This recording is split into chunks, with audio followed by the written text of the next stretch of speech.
श्रीराम समर्थ. श्री गोंदवलेकर महाराज प्रवचने. दिवस 87. प्रपंचातले सुखदुःख हे केवळ जाणीवेत आहे.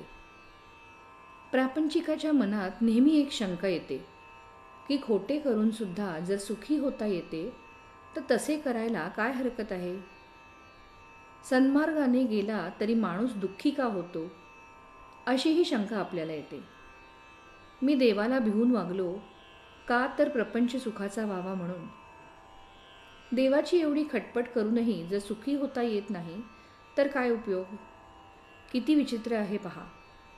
खेळातले घर बांधायला आपण गवंडी बोलवण्यासारखा हा प्रकार आहे. प्रपंचात दक्षता ठेवणे जरूर आहे. ते आपण जर केले नाही तर देवाने काय करावे. भगवंताचा साधन म्हणून आपण उपयोग करतो आणि शेवटी साधनालाच दोष देतो. साध्य बाजूलाच राहते.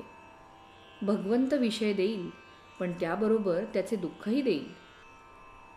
एक जण मारुतीरायाला सांगून चोरी करीत असतो. तो एकदा पकडला गेला आणि त्याला शिक्षाही झाली. तेव्हा तीही मारुतीच्या संमतीनेच झाली असे नाही का.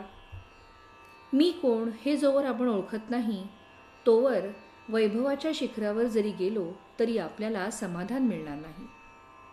ज्याच्यापासून प्रपंच झाला त्याला ओळखता आले पाहिजे.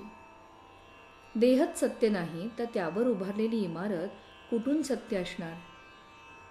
ठिगळे लावून आपण आपला प्रपंच करतो, मग त्यात कमतरता आल्याशिवाय नाही राहत. कोळसा उगाळून पांढरा रंग मिळेल हे म्हणणे जसे वेडेपणाचे आहे तसे प्रपंचात सुख मिळवीन हे म्हणणे आहे. सुखदुःख हे जाणीवेत आहे. आपल्याला मिळायचे तेवढेच मिळते, पण आपले हवे नको पण म्हणजे आपली वासना गेली की सुखदुःख राहत नाही. वासना मारायला भगवंताचे अधिष्ठान हाच एक उपाय आहे. वासना ही लाडावलेल्या कुत्र्याप्रमाणे आहे.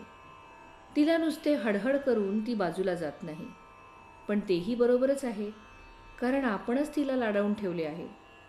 म्हणून भगवंताच्या पूजेच्या वेळीसुद्धा ती देवघरात येते. शिवाय वाईट वासनेमध्ये चांगल्या वासनेला मारण्याचे बळ आहे, कारण आपण स्वतः वाईट वासनेच्या बाजूचेच आहोत. वासना ही कोणत्याही उपायांनी तृप्त होण्यासारखी नसून आपण जर भगवंताजवळ वास ठेवला तरच ती नष्ट होते. मी करता नसून परमात्मा करता आहे अशी भावना झाल्याशिवाय मन भगवंताला अर्पण होणार नाही.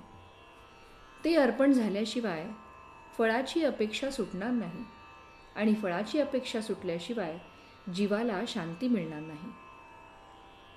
तात्पर्य, वासना म्हणजे देवाच्या विरुद्ध असलेली आपली इच्छा. श्रीराम समर्थ.